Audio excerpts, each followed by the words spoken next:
વડોદરા શહેર નજીક નંદેસરી ખાતે આવેલી કલ્પસૂત્ર કેમિકલ કંપની દ્વારા આજે મહા રક્તદાન યજ્ઞનું આયોજન કરવામાં આવ્યું હતું, જેમાં કંપનીના કર્મચારીઓ સહિત આસપાસના ગ્રામજનોએ મોટી સંખ્યામાં રક્તદાન યજ્ઞમાં ભાગ લીધો હતો.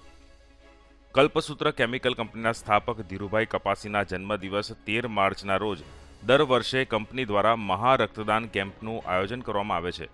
ધીરુભાઈ કપાસીએ તેઓના જન્મદિવસને સમાજ સેવા માટે એક નિમિત્ત બનાવવાના ઉદ્દેશ સાથે વર્ષ 2014થી શરૂ થયેલી રક્તદાન કેમ્પની મુહિમ હવે મહાયજ્ઞમાં પરિવર્તિત થઈ છે. વર્ષ 2014માં પ્રથમવાર યોજાયેલા રક્તદાન કેમ્પમાં 124 વ્યક્તિઓએ રક્તદાન કર્યું હતું, જે દર વર્ષે આંકડો વધતો ગયો અને ગત વર્ષે 1384 યુનિટ રક્ત એકત્રિત કરવામાં સફળતા મળી હતી, જ્યારે આ વર્ષે 1500નો આંક પાર કરવાના લક્ષ્યાંકથી રક્તદાન કેમ્પનું આયોજન કરવામાં આવ્યું છે, જેમાં આજે મોટી સંખ્યામાં નંદેસરીના ઉદ્યોગોના કર્મચારીઓ અને આસપાસના ગ્રામજનો રક્તદાન મહાયજ્ઞમાં જોડાઈને સમાજ સેવામાં યોગદાન આપ્યું હતું.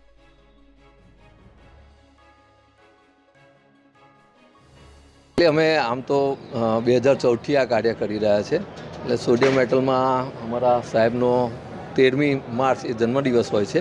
એટલે ધીરુભાઈ કપાસી સાહેબ એક મોટો આપીને ગયા હતા કે આપણે સમાજ માટે જે પણ થતું હોય તે કરવાનું એમ. એટલે સમાજ સેવાનું કાર્ય પણ એમને એવું પણ હતું કે બ્લડ ડોનેશન એક એક્ટિવિટી કરવી એમ.